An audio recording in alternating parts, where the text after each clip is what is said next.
I never thought I'd question Adobe Acrobat. It's been the default PDF tool for years. Need to edit a PDF? Use Acrobat. Need to merge files? Use Acrobat. Need to sign documents? You probably guessed it, Acrobat.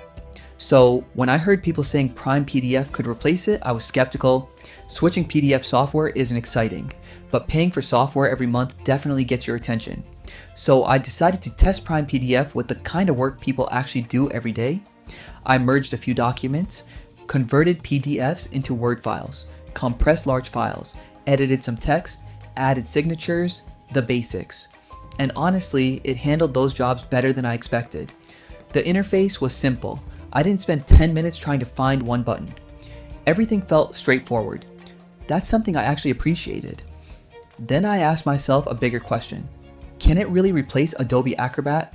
Well, it depends on what you're doing.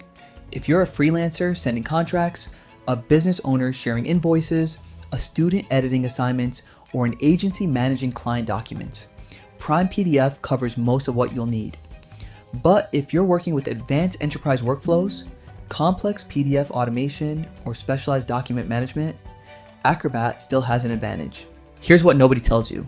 Most people only use about 20% of Acrobat's features, yet they're paying for 100% of the software. That made me stop and think, do you actually need every feature, or do you just need your PDFs to work? For a lot of people, the answer is obvious. After using PrimePDF, I don't think it's trying to beat Acrobat in every category. I think it's trying to make everyday PDF work faster, simpler, and less expensive. And honestly, that's a smarter goal. My final opinion? If your job revolves around editing, converting, signing, and organizing PDFs every day, PrimePDF is absolutely worth looking at. It may not replace Adobe Acrobat for every professional user, but for most people, it gets surprisingly close. And if it saves you money at the same time, that's a combination that's hard to ignore. Thanks for watching. I'll see you in the next one.